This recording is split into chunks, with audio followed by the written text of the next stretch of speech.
Olha, a gente tem dado alguns guidance de caixa, que obviamente eles não são super precisos, até porque tem a ver com a nossa própria estratégia, né? Então, o que a gente fez? Obviamente o guidance desse ano, sem dúvida nenhuma, está 100% coberto, então a gente tem uma tranquilidade e obviamente a gente está apostando na realização do nosso plano de venda de ativos e de eficiência operacional para também garantir uma boa parte do ano que vem. Obviamente aqui é uma equação que tem um número muito grande de variáveis, porque aqui entra venda de ativos, entra consumo de caixa, entra redução de custo, entra receita, entram componentes regulatórios. Então tem que lembrar que tem componentes regulatórios que impactam sim caixa, é por isso que a gente tem trabalhado tanto na questão regulatória, para reduzir os custos de concessão, para reduzir os custos que já não fazem sentido. Então tem algumas coisas de concessão, de regulação, que apesar da aprovação do PLC, ainda tem que mudar, então tem que mudar no curto prazo. A gente está trabalhando para que algumas dessas coisas mudem. Então, de maneira geral, a gente tem um 2020 muito tranquilo e tem um 2021 que, obviamente, vai depender do nosso plano de ser mais agressivo com o investimento, de crescer mais. Em alguma medida, existem situações em que a gente vai se deparar com bons problemas.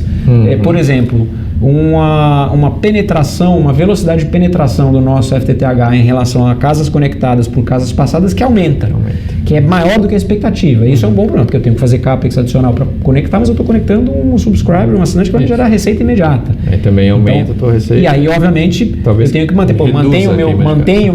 mantenho o meu ritmo de investimento, e aí como é que eu modulo? Talvez acelere um pouco mais, aproveita o momento. Exatamente. Não, é legal. Tá?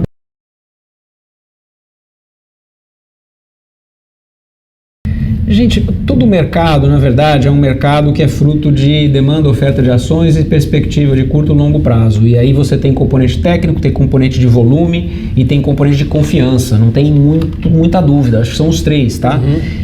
E no nosso caso, como ela é uma ação que tem muito holder pessoa física, ela está mais sujeita a algumas flutuações, ela tem uma vol um pouquinho maior. Isso é natural, principalmente que é uma ação em recuperação com um valor baixo. Como é que a gente vai deixar de fazer com que essa vol exista? Com a mudança de base e com a realização dos eventos de fato de confirmação do que a gente disse que ia fazer no plano estratégico. Aí a ação começa gradualmente a ser uma ação que tem a sua volatilidade diminuída. A manipulação.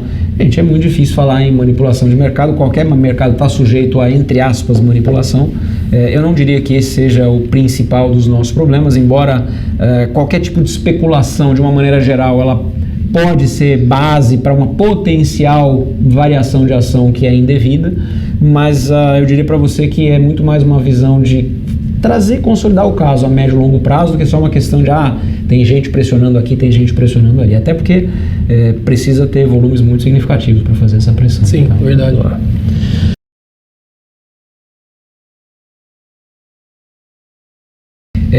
A gente já deu alguns guidelines e aí isso tem sido reforçado até mesmo por visão de analistas de mercado. Então, é óbvio que aqui eu não estou fazendo nenhum tipo de disclosure de nenhuma natureza, até por favor, entendam isso de maneira muito precisa, mas eu vou aqui quase que replicar as opiniões de analistas de mercado, de analistas de segmento, analistas setoriais, e a nossa operação, como eu mencionei, de mais ou menos 7,5 bilhões de receita. E se você fizer, a gente não dá o disclosure específico de EBITDA para a operação móvel, mas se você utilizar faixas de mercado para essa operação móvel do ponto de vista de EBITDA, a gente está falando entre 30% a 40%, então você está falando de um potencial de trade de mercado hoje, EV de mais ou menos 6 vezes, então assim, só pegando essa métrica, que é uma métrica muito simples, a gente vê um potencial entre 15 e 20 bilhões, aí dependendo das premissas, mas um EBITDA um pouquinho maior ou um pouquinho menor, um crescimento um pouquinho maior, um pouquinho menor, contingência um pouquinho maior, um pouquinho menor.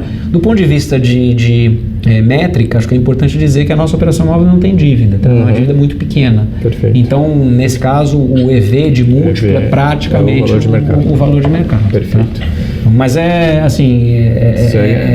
não dá para fugir muito desse range. Tá? Perfeito.